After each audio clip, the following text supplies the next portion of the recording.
Good evening and welcome. Tonight we will be going over the history and geography of Ardahan in Turkey. Just a quick note though, it is absolutely storming outside. You might hear some wind and rain and my neighbor's wind chime rattling around. So, just anyway. Ardahan, as you can see, is located up here in northern Turkey. It borders Georgia, you can see up here, and not too far off from the border with Armenia. The landscape over here is a little bit of a mishmash of very fertile plains and grasslands and very rocky, almost mountainous terrains. The Caucasus Mountains are just a hop, skip, and a jump away. So it's still quite rocky, and you can see quite a few rivers crisscrossing the area, and it creates some really interesting little gorges and canyons along there, and lots of interesting mountains along here and along here. The most notable geographic feature is this big old lake right here. It doesn't look very big on my map, but it's quite large. It's Lake Childir, I believe it's pronounced Lake Childir. I did not find, I'll confess this now, I did not find a lot of information about this place. About 80% of the information I found when I looked up stuff about it was about this lake and all of the tourist attractions and things to do around the lake. Not so much about history details or anything. It's mostly just about this lake. It's very important to the region.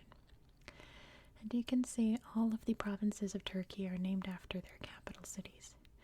So there's Ardahan here. Kind of jealous. What a good idea. It would be so much easier. Like, here in America, there's a whole year of elementary education we spent learning the states and capitals of the United States. How much easier would that have been if all the states are named after their major cities' capitals? But anyway, just one of the many good ideas of structuring Turkey, which we're going to talk about at the end of this video, about the guy that restructured Turkey. As a very strange little landmark here. But let's talk about its history first. I found, the basic details about what happened here. I know there's more details, but when I dug into them, some of it was quite gruesome and not relaxing or YouTube friendly. So you're just gonna assume that when these events happened, some not very nice things were happening to the minority peoples that lived here. Okay, just do with that what you will. This area was part of, very, very, very long ago, a kingdom known as Iberia. And it's a kingdom that has nothing to do with the Iberian Peninsula over in Western Europe. Nothing to do with it. Just a coincidence. The Iberians were eventually conquered and absorbed by the Armenian kingdoms, and quite a few Armenian kingdoms ruled from this area, including the Bagratid dynasty, one of the very important ones in Armenian history. The Georgians swallowed it up for a minute too. And before I get into it, I was wondering, why exactly is this corner so important? And that is because the Caucasus region, which is just up here, right? Georgia, Armenia, Azerbaijan, is a very, very important link between many different worlds, so to say. You can see Russia's right up here. You have Anatolia, the Middle East, that would have been Persia over there. And all of those, of course, are linked to many other different realms like Europe, Northern Africa, China's just over there. Africa, yeah, I never talked about Africa. Central Africa will be at the bottom down there. So the Caucasus region was a very important crossroads for trade and travel and all of that. So this area was part of it. So that's why the many different Caucasian peoples waged war over it. But moving on, just a brief summary of different conquests and sackings and invasions. The Byzantines attacked in the year 1021, just as the area was rebuilding itself and becoming itself again. The Mongols attacked in 1266. Apparently they didn't have control of this area for too long. The Mongols were getting a bit discombobulated by that time, conquering far too much land to keep track of it all. So it was reconquered, I believe, by the Armenians at that point, I want to say. Jumping ahead to the year 1555, during the Ottoman-Safavid War. So the Ottomans were the dominating power of this region. The Safavids, oh, do you hear that wind? That's the wind outside, my goodness. The Safavids were the current era dynasty empire of the Persians. You can see Iran's right here. So they were battling for territory, and the war ended in 1555. The territory here was given to the Ottomans. Came under Ottoman control. But that would change not much longer. Well, a lot longer. Okay, like 300 years later.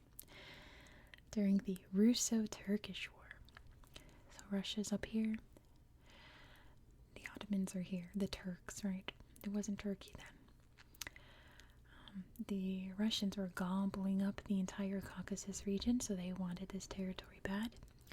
And during the treaty in 1878, this area was given to Russia. The whole Kars region, which is kind of this chunk here, was given to Russia. And you can imagine all the Russification and all that, right? But that would change not much longer after that. Actually, not much longer.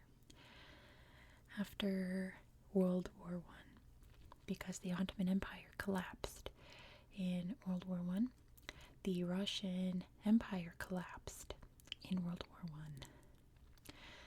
So the area that was once the heartland of the Ottoman Empire were being taken over by a movement led by the Young Turks and spearheaded by Mustafa Kemal, also known as Ataturk. The Russians were being taken over by the Bolsheviks, the communist movement up there, which would eventually, when it found its footing, would establish the Soviet Union. So it became a matter of who is going to be in control of all of this, because the Young Turks were adamant about having their Turkish homeland be as it was. The Soviets were determined to take as much land as possible. Sorry if you can hear my cat running around.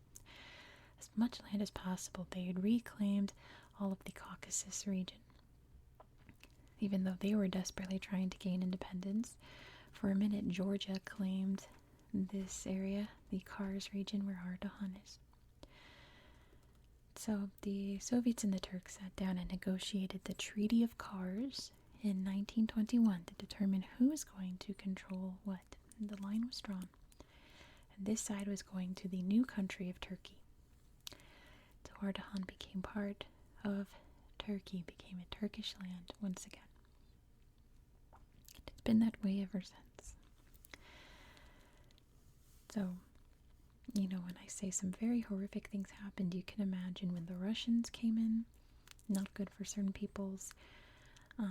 World War I was not good for certain peoples. Even when the Georgians claimed it, not good for certain peoples. And then when the Turks came back in, claimed it for Turkey.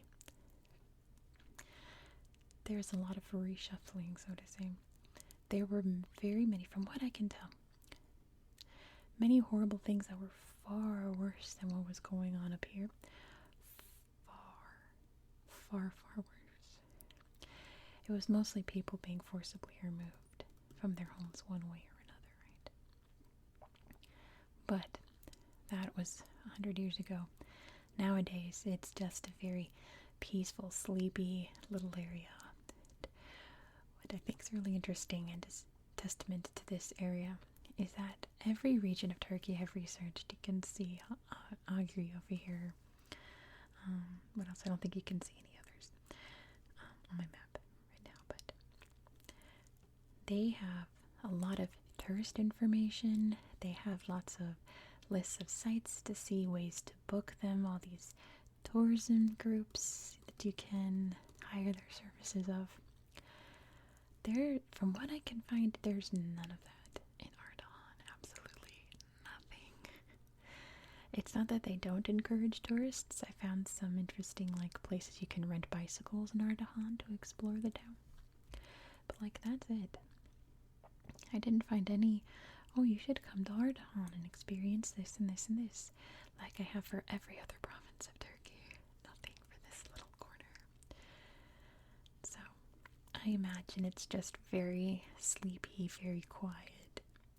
Not much going on here. Just peaceful people living peaceful little lives. Why don't I grab my tablet and I can show you a few of the sites that I found in Ardahan. It's so remote. Even when I type in Ardabil province into Google Earth, it's like, what? Do you mean the town Ardabil? So I can't even highlight the province. You can see the little outline there. But I'm going to zoom out. You can see the lake, right? Lake Childir. Zoom out so you can see exactly where we are in the world. Oh, it's gone now, isn't it? You can see cars just out there, but here is Turkey. There's the Caucasus Mountains, you can see stretching out across there, coming down there along the Black Sea. Zoom out more just in case you're not quite sure where the Caucasus region is. There's Europe, there's Russia up there, the Caspian Sea, Middle East, and the Caucasus are right there. But we're not quite in the Caucasus, we are just immediately south of that, right? So let me first show you around. If anything's going to pop up, it would be great. Hello, there we go. Here is the city of Ardahan. You can already see one of the features I'm going to show you down there. But it's a very sleepy little town, kind of. There is large buildings, but compared to other cities in Turkey, this is peanuts, right? Beautiful river also running through there. So pretty. Pretty mosque. But yeah, it's very pretty mosque. Very kind of sleepy little farm town. See, look, even from above, that's, for a Turkish city, that's awfully puny. But the big neat thing to see is right here, Ardahan Fortress, which looks very medieval, doesn't it? Look at these little, what are they called? The I can't remember. It starts with a B. But you see the Turkish flag flying there. There's quite a few ruins, apparently, throughout this part of Turkey, but I couldn't find any. It's Ardahan. This is definitely the best preserved one in the region. Right in the heart of the city, and they're doing some kind of gathering there. But yeah, you can look out over the town. These old stone walls. Very snowy. This is what it looks like outside right now, outside my window. Except the rain's coming down. It's going to turn to snow any minute and look like this. But yeah, that's pretty much it for Ardahan. Not much else to show you. It's a nice town, right? You can see all the little farm areas over there. I'm going to show you the lake, but I have to type it in because you can't just tap lakes and rivers on Google Earth for whatever reason. So let's look up Lake Childir. And look how incredible. It freezes over completely. And then they take little horse-drawn cart rides across the ice. Doesn't that sound just so enchanting and magical? Do you pretend you're like in Narnia or something, walking out around the snow with your horses, eating some Turkish delight? And look, here it is starting to melt and break apart. Looks like glass. And then you have a beautiful, clear blue lake around this gorgeous, lush green countryside.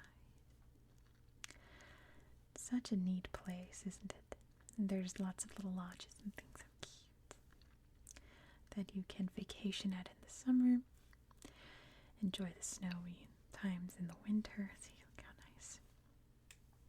This looks like it could be like New England, doesn't it? But it's very lovely. Chilled here. But anyway, let's see. I think if there's anything else I want to show you. Look at this. I was just poking around trying to find sites, and I was like, what a strange mountain range this is.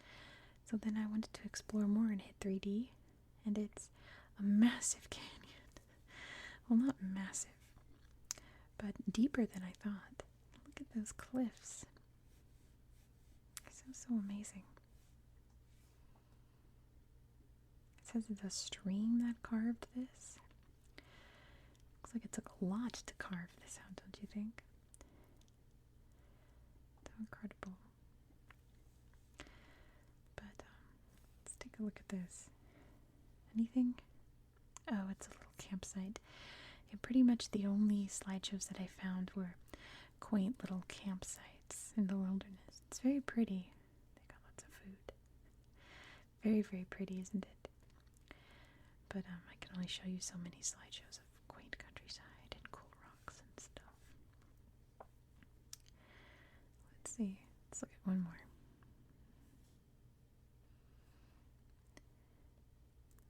See the gorgeous rolling hills here.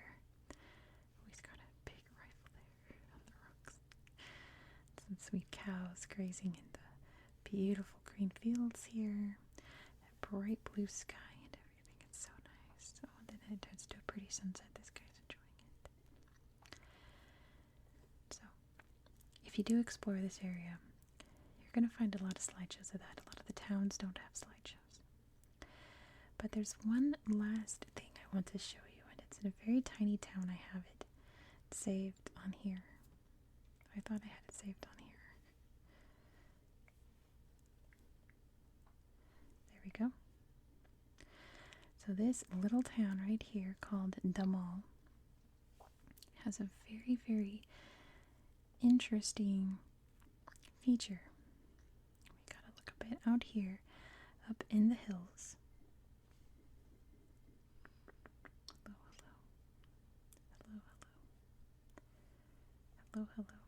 Maybe it's a little further out. There we go. The Ataturk Silhouette. Just what you think it is. There's another slideshow over there of it. This is a hillside that at certain times of the summer, when the shadows hit just right, you can see people are gathered there to see it. It's a beautiful meadow. It looks like the profile, the silhouette of Ataturk. Do you see it? You can even see his bushy eyebrows there. Come on. Very pretty. There we go. There's his nose, his lips, and his chin. And, you know, Ataturk is a big, big deal in Turkey. The father of the country. Like, the only other American equivalent would be like George Washington. Like, the father of the country. Look, he's demonstrating it. Let's look at this slideshow. Maybe it's a little better. Yeah, that's nice. Look at that. It's his whole face. But it's like more than George Washington. He pretty much created life in Turkey as we know it today. Set the standards for it. Lots of flowers, my goodness. I was looking for, there we go. I could picture the silhouette, they highlighted it for us. But yeah, sleepy little town with a very, very interesting hill that people people come far and wide to see. At least Turks come far and wide to see. Lots of pretty flowers. And there's even like a plaque here saying like this is the spot to see it. How cool is that?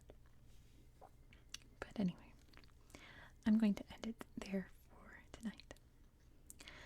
So thank you so much for watching. Let's see if we can find one more pretty slideshow to close this out. Oh, how nice.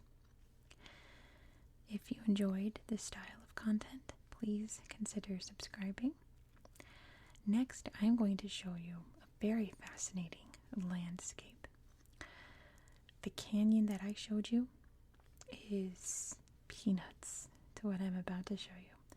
I'm going to show you the world's deepest canyon. And it's not the one you're thinking of. That's coming up in a few weeks. But we are going to be going to Peru.